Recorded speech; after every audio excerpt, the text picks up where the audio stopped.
2 uur kwam minister Hermans hier achter mij in het dorpshuis in Wierum om haar besluit persoonlijk te laten.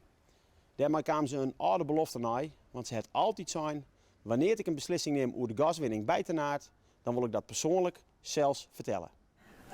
En ik had beloofd, ook toen ik hier vorig jaar in december was, om terug te komen als er nieuws zou zijn. En dat nieuws heb ik. De minister heeft dus haast een jaar in peteerwest met de NAM. Het resultaat van die peteren is dus dat het mijnbouwbedrijf zijn winningsplan inloopt en in ruil daarvoor 40 miljoen euro krijgt.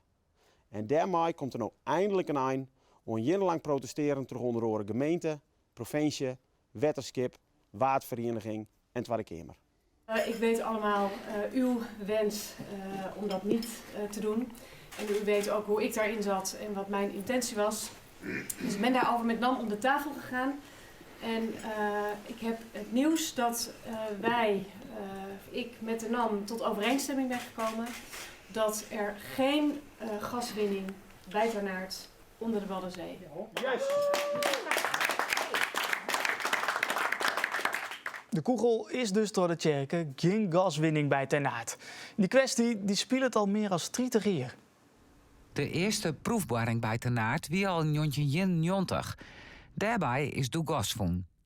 In 2016 maakte de NAM bekend gas winnen te wollen uit het veld. De vergunningaanvraag daarvoor ging in 2019 erdoor uit. Zo'n die tijd wachtte de NAM, maar ik Tenaart en omkrieten op een antwoord uit Den Haag. Een definitief besluit waar door verschillende ministers en staatssecretarissen namelijk 10 keer uitsteld. In september van het jaar weer er nog een grote demonstratie in de Borings. Honderden mensen dienen in Holwert Maai. De demonstratie werd georganiseerd door de Waardvereniging en Milieudefensie.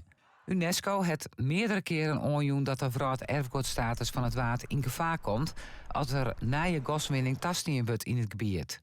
Bij het bekendmaken van het besluit trof de minister wiene verskate belutsenen onwijzig.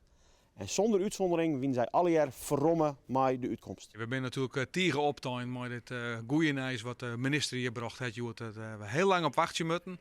We heel veel mensen heel naar ommaken. Maar uiteindelijk hebben we toch uw zin gekregen. De minister ging zitten, die nam het woord. En ze wienen het uitpraten of bij jou gingen er 12 voesken de loft in. En een yes kwam er rond. Ja, nou, ik ben wie verbuursteren. Ik had het net verwachten. De minister komt hier om aan te kondigen dat het toch trok gaat. Ik ga van begin af aan al zijn, eerst het jaar en dan pas kan ik blij wezen. Nou, ik ben hartstikke blij nou.